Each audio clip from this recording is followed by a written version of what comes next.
خواتین و حضرات، میری طرف سے آپ سب کی خدمت میں سلام پہنچی۔ آج میں جس موضوع پہ بات کرنا چاہتی ہوں وہ کسی کتاب کا ٹاپک نہیں ہے، وہ زندگی کا ٹاپک ہے۔ سانحہ، خبر ملی ہے کہ مولانا طارق جمیل صاحب کے جو صاحبزادے ہیں وہ فائرنگ سے ہلاک ہو گئے ہیں، اور فائرنگ انہوں نے خود کی ہے، اور اس بات کی تصدیق ان کے اپنے صاحبزادے جو ہیں انہوں نے سوشل میڈیا کی ایک ویڈیو میسج میں کر دی ہے۔ اب مولانا طارق جمیل صاحب اتنا بڑا نام ہے، لوگوں کو دین کے رستے پہ لانے والے، لوگوں کو گمراہیوں سے نکال کے اللہ کے ساتھ جوڑنے والے، اور وہ واحد انسان ہے جو بہت زیادہ خاندانی نظام کی بات کرتا ہے، معاشرے میں خاندانی تعلقات پر بات کرتا ہے۔ وہ کہتا ہے اپنے بچوں کے ساتھ کس طرح کا رویہ رکھا جائے، بیٹوں کے ساتھ ٹائم سپینڈ کرنے کا کہتے ہیں، خاندانی نظام کی بہت بات کرتے ہیں۔ اتنی زیادہ باتیں میں نے کسی ہمارے آج کے مولوی کے منہ سے نہیں سنی کہ کس طرح سے وہ خاندانی نظام کو چلانے کی بات کرتے ہیں، نبی پاک صلی اللہ علیہ وسلم کی سیرت کی مثالیں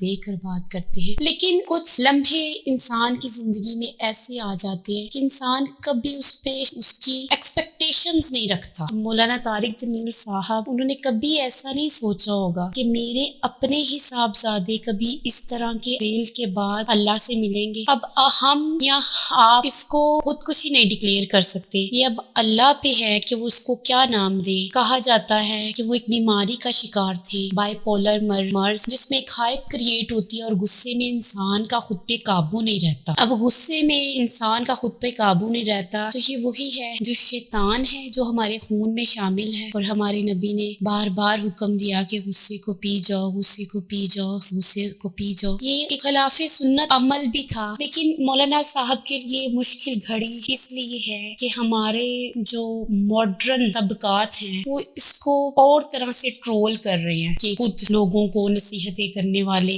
اپنے گھر میں اپنے بچوں کی کیسی تربیت کی۔ یہ مولانا طارق جمیل صاحب نے کہ دوسروں کی اتنی خیر خواہی کرتے ہیں کہ اپنی اولاد کی انہوں نے کچھ غلط تربیت کی تھی، ہرگز نہیں، بس یہ آزمائش کی گھڑی تھی جو ان پر آنی تھی، اور اللہ ان کو اس آزمائش کی گھڑی سے نکلنے کی توفیق دے۔ اور میری سب لوگوں سے گزارش ہے کہ ان کے لیے دعائیں خیر کریں اور ان کے بیٹے کے لیے دعائیں مغفرت فرمائیں، بجائے کہ آپ ان کی دل آزاری کریں۔ خدارا برا وقت کسی پر بھی آ سکتا ہے، اور اس وقت ان پر مصیبت کی گھڑی ہے۔ میں دل کی گہرائیوں سے ان کے لیے دعا کرتی ہوں کہ اللہ پاک ان کو اس مشکل وقت سے نکالے اور صبر جمیل عطا فرمائے۔ اسی کے ساتھ ہمارے لیے جو سوچنے کے لمحہ فکریہ ہے وہ یہ ہے کہ ہماری نوجوان نسل میں ڈپریشن کی بیماری بہت زیادہ بڑھتی جا رہی ہے۔ اب ایک جو ون آف دا ریزن ہے اس سانحے سے ہٹ کے جو میں محسوس کرتی ہوں وہ یہ ہے کہ وومین ان جابس، عورتیں جابس میں بہت زیادہ چلی گئی، اور فیملی لائف جو ہے وہ اس طرح سے بری طرح سے ڈسٹرب ہو رہی ہے، اور